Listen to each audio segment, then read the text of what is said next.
Muy bien, estamos en tiempos electorales y uno de los temas sin duda que más preocupa a la gente es la economía. Sin duda, por suerte, bueno, tenemos acá economistas que además son precandidatos de cara a las elecciones que se vienen. Muchísimas gracias. Están aquí Marcelo Ramal, precandidato a diputado de la ciudad por la izquierda, también Itaí Hackman, precandidato a diputado de la ciudad dentro del Frente de Unidad Porteña, que compite en internas con Daniel Filmus y Guillermo Moreno. Y también estaba supuesto que iba a estar aquí sentado con nosotros Matías Tombolini, él es precandidato a diputado de la ciudad por la lista Un País, que encabeza Sergio Massa, pero según nos dice, tiene que pedir permiso al partido para sentarse con otros candidatos y por eso no está hoy aquí sentado en este momento. Lamentablemente porque era un buen debate, sí, claro. y escuchar a tres economistas, candidatos, ¿no? Los tres por la ciudad, la verdad que lo lamentamos. Sí, es una elección con una impresionante cantidad de economistas, analistas, en todas las fuerzas políticas. ¿Y esto de qué nos habla? Y bueno, evidentemente de que si hay algo que está preocupando y que está en el centro del debate en la Argentina en este momento, tiene que ver con los temas de la economía y con las políticas económicas que se vienen llevando adelante desde que comenzó este ciclo de gobierno el 10 de diciembre del 2015, ¿no? Y una serie de temas que si vos escuchás las declaraciones de los funcionarios apenas asumieron, supuestamente en 6 meses se iban a acomodar y todo iba a marchar sobre ruedas. ¿Se acuerdan el famoso segundo semestre del año pasado, ¿no? La luz al final del túnel. Y llegamos a esperar las elecciones también, ¿no? Y llegamos a las elecciones de medio término y nada de lo que prometieron desde que asumieron en términos de una reactivación de la economía, etcétera, ha ocurrido. Y eso obviamente ¿Esto tiene que ver con una demora de los efectos, de las consecuencias que se esperaban de las políticas aplicadas y nada más, o tiene que ver con medidas que se han tomado equivocadamente? Esto tiene que ver, no va a pasar nunca. A ver, esto tiene que ver con una crisis cuyo alcance es más general en el espacio, en primer lugar, desde el punto de vista internacional y también en el tiempo. Argentina arrastra una recesión económica desde el año 2014, 2015, y es indudable que los remedios que intentó aplicar el macrismo han agravado ese cuadro. Por un lado, creo que es difícil recordar un gobierno que haya aplicado tantos incentivos al gran capital minero, agrario, financiero, inclusive agravando el déficit fiscal. Una política de incentivos, por ejemplo, el precio del gas en Boca de Pozo, que se saca de Vaca Muerta, hoy triplica el valor internacional. Y eso se está pagando con subsidios cuantiosos del presupuesto público. La producción de gas no aumenta. Es decir, que ha fracasado un planteo de este tipo. Y hoy asistimos a una situación donde el agotamiento de la política oficial tiene que ver con sus propias premisas. Por ejemplo, se dice, todo depende de lo que pase en las elecciones. No, ya hoy hay un agotamiento. Por eso la semana pasada un fondo de inversión le bajó el pulgar al programa económico, le dijo, Argentina no es país emergente, y además se está verificando una fuga de capitales. El dólar sube porque muchos especuladores han decidido retirarse de los procesos de especulación que armó el propio gobierno de Macri. ¿Por qué se agota la política del gobierno en sus propias premisas? Porque acá se partió de algo, de un principio, que curiosamente para el cual no hubo grieta. Fíjate lo siguiente, ¿cuál era el gran argumento del kirchnerismo? El desendeudamiento. Sí. Argentina, país desendeudado. Falso. El kirchnerismo reemplazó mucha deuda pública externa por deuda con el ANSES, con el Banco Central. Ahora, el macrismo tomó el relato acá. Dijo, sí, Argentina está desendeudada, entonces vamos a endeudarla en 80.000 millones de dólares.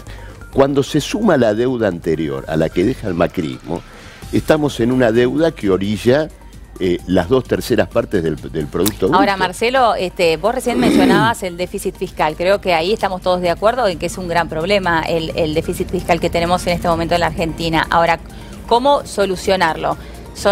¿Cuáles serían las 3 formas de solucionarlo? Uno, inflación, que es lo que no queremos. Otro, ajuste, tampoco queremos. Y otro, deuda. ¿Cuál otra forma hay, si no, para bajar ese déficit fiscal? ¿Cuál sería la otra manera?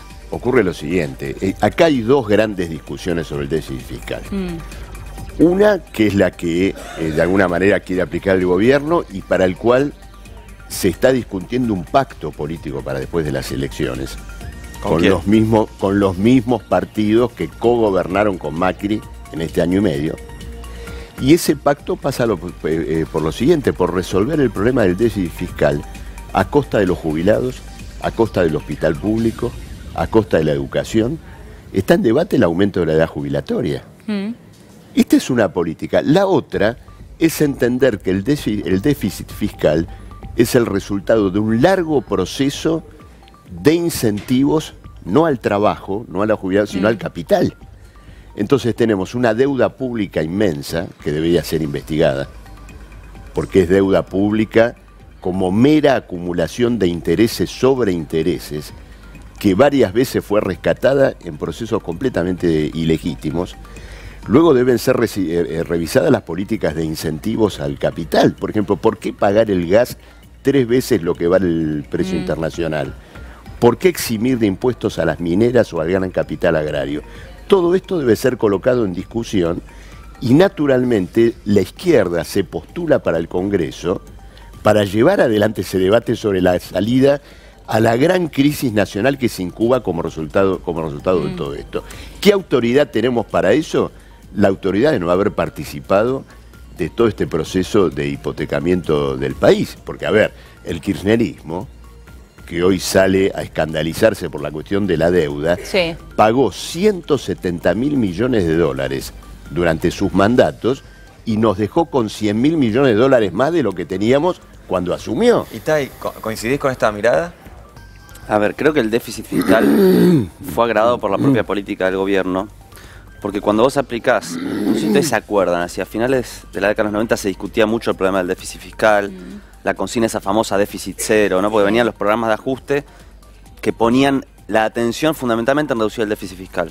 Pero ¿qué pasa? Cuando vos aplicás políticas económicas como las aplicaron cuando comenzó el gobierno de Macri, que generan caída del salario real y por lo tanto caída del consumo y por lo tanto la economía se achica, el Estado recauda menos y por lo tanto el déficit fiscal se agrava. Es decir, es la gran paradoja de estas recetas de políticas de ajuste. Vos ajustás para reducir el déficit, pero al achicar la economía, achicar la capacidad de recaudación del Estado y por lo tanto, efectivamente, tenés menos gasto, pero también tenés menos recaudación. Y por lo tanto el déficit es igual o peor.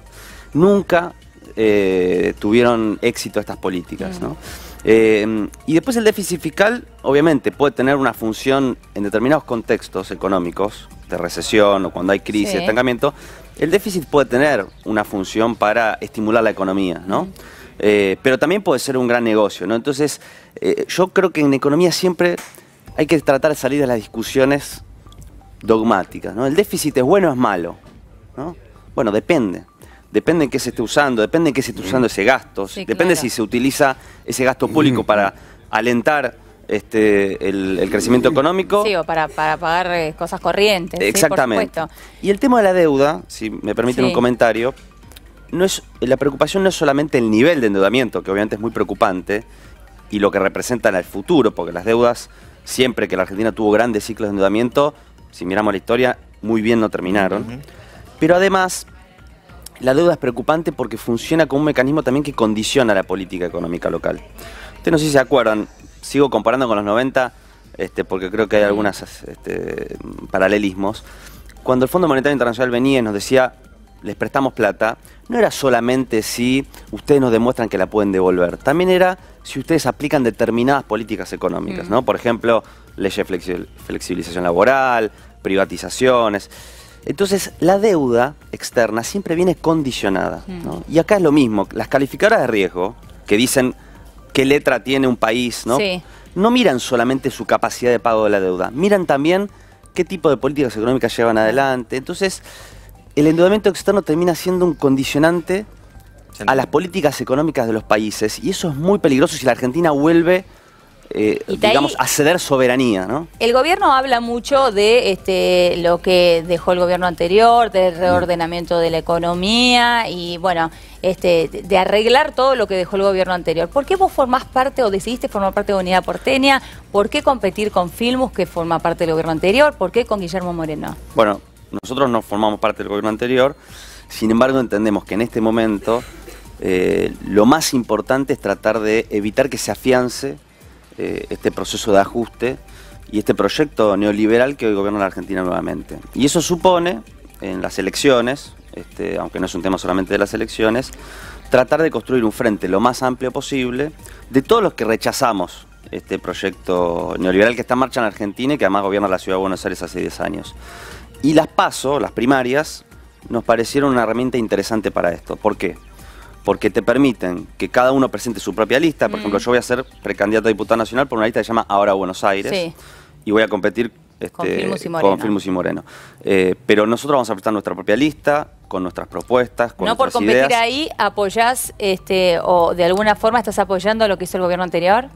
Exactamente, sí, tenemos puntos en común. Yo hay cosas del proceso anterior que apoyo, que comparto, y otras que fui muy crítico. Por ejemplo, ¿del gobierno anterior? Sí, lo que sos crítico. Un montón. Estás compitiendo, por ejemplo, con Guillermo Moreno, que mucho tuvo que ver con la política económica en el último gobierno. Sí, y en particular, por ejemplo, con lo que fue la manipulación e intervención del INDEC, siempre la denuncié y lo sigo haciendo hasta el día de hoy.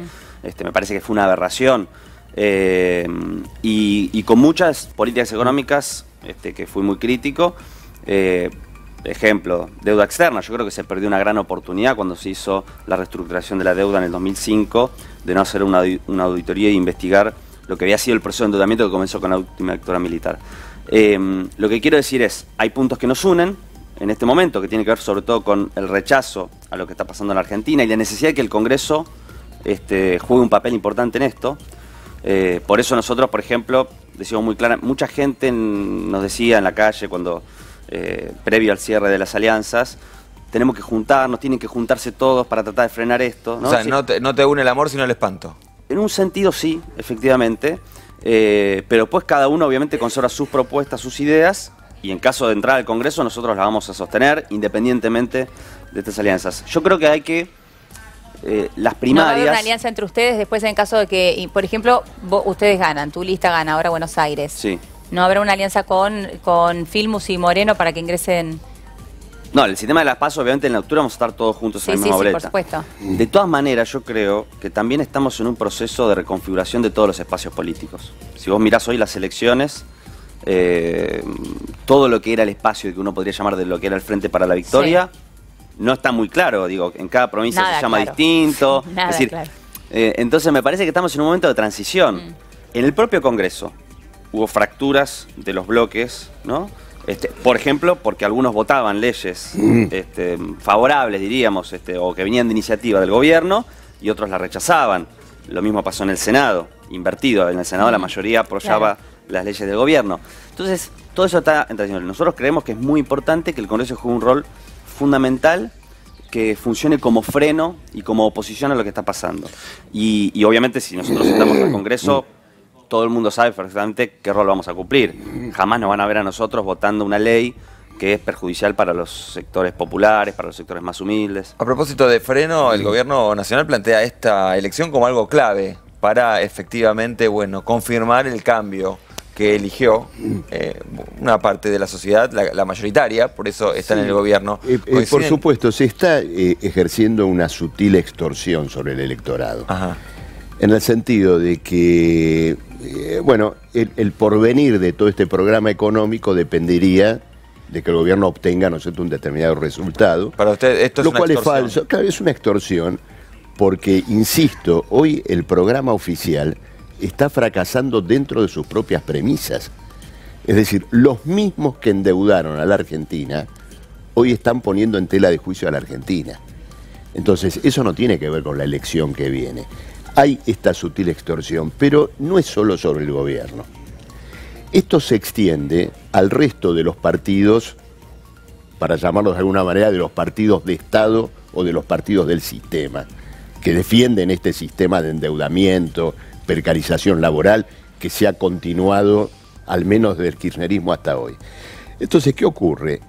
Lo que se está pergeñando es una suerte de acuerdo de gobierno para después de las elecciones, en la línea de traspasar las cuentas de esta crisis sobre los trabajadores, sobre los jubilados, en una agenda terriblemente negativa.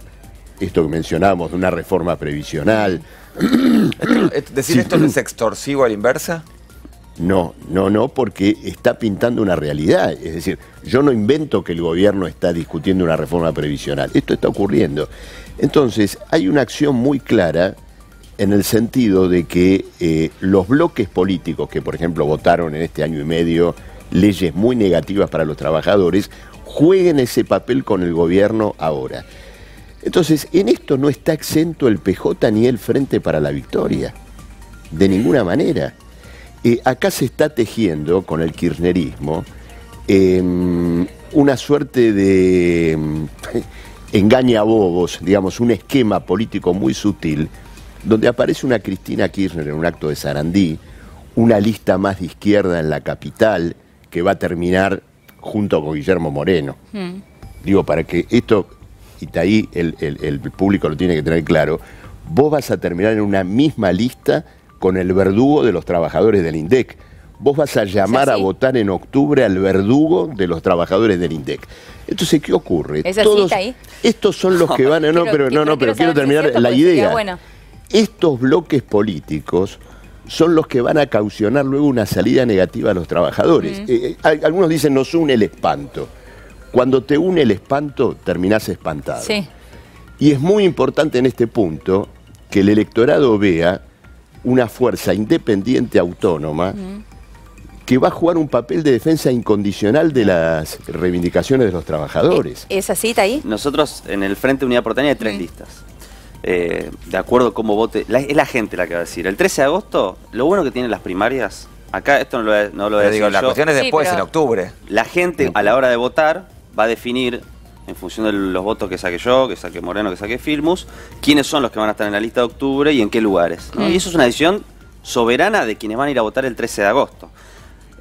Yo creo, obviamente...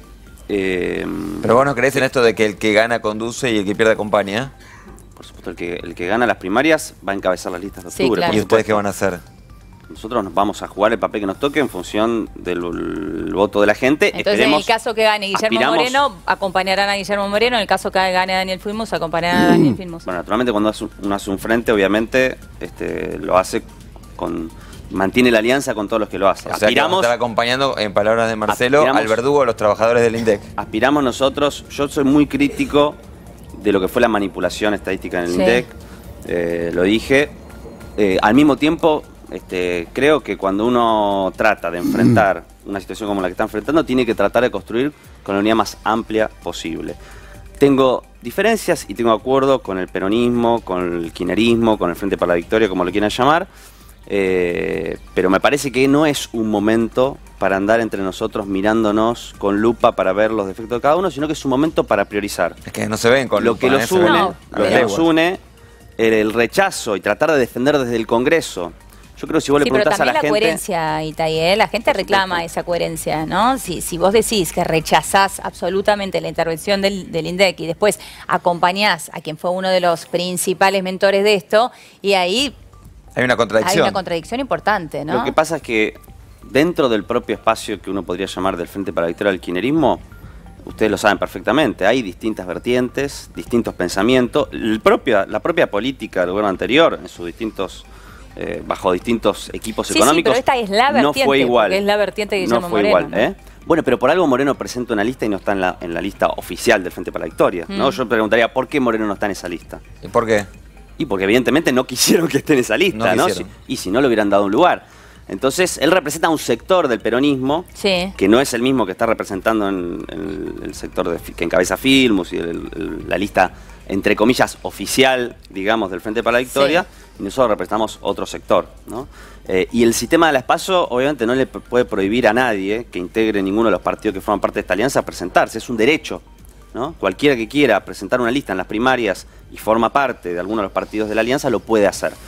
Repito, es la gente. Si la gente obviamente considera esto, y bueno, lo va a votar muy poca gente seguramente y no formará parte de las listas de octubre. Pero no es una decisión nuestra, sino una decisión de las PASO. Yo creo que es muy importante reivindicar esto. Las únicas PASO, las únicas primarias que va a haber en estas elecciones en la Ciudad de Buenos Aires son las de este espacio Unidad Porteña, ¿no? El resto de las listas vas a votar a los mismos en octubre que en agosto, ¿no? Lo que habla muy mal del sistema, ¿no? Eso es cierto. Bueno, pero también habla pero de los partidos políticos que participamos en las elecciones, ¿no? Porque si se hace un sistema de primarias para que después las listas se definan en una mesa entre 4 personas, Sí. bueno, entonces justamente nosotros decidimos ir a las PASO y es la gente el 13 de agosto la que va a decidir si quiere que No, nosotros... Cristina, por ejemplo, no quiso ir a las PASO. ¿Eh? Cristina, por ejemplo, no quiso ir a las PASO. Totalmente. Bueno, sí, sí, claro. sí. Él Casi está nadie. criticando a Cristina. Casi Kirchner. Casi nadie Por eso utiliza las digo. PASO. En la provincia de Buenos Aires no sé si hay algunas PASO, creo que ninguna. En la ciudad de Buenos Aires tenemos esta oportunidad, a mí me parece Sí. interesante.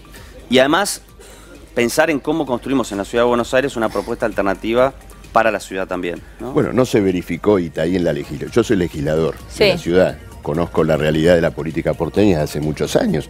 Vos sabés muy bien que el kirchnerismo ha sido un garante de toda la política de venta de tierras públicas en la ciudad de Buenos Aires por parte del gobierno de Macri. Es decir, hay una larga historia de colaboración del kirchnerismo con el macrismo en la ciudad en temas muy negativos que tienen que ver, por ejemplo, Marcelo, el discurso con la ese que son lo venta, mismo, con la venta de el tierras discurso de públicas. que es No, todo lo mismo vos para sabés muy ustedes. bien cómo son las cosas. Vos Ustedes sabés cómo llamaron son- a votar en cómo blanco en son- el balotaje. Vos sabés muy bien Ustedes cómo llamaron a son las votar en cosas. blanco en el balotaje. Ni la Lógico, gente que los no votó a votamos ustedes, a ni los Scioli. votantes del FIT No votaron en votamos a blanco en el Scioli, balotaje. Ustedes supuesto. llamaron a votar a Scioli. Sí, Por claro. supuesto, llamaron a Porque votar- me parece que llamaron cuando a votar a Scioli, por supuesto. Me parece que es importante participar de las definiciones que cambian los destinos de un país. Cuando se jugaba en el balotaje, si ganaba Macri o gana Scioli, el Frente de Izquierda se le iba a decir hay que votar en blanco. A mí me da lo mismo. Si gobierna el Frente por la Victoria, gobierna la derecha neoliberal, a mí me da igual.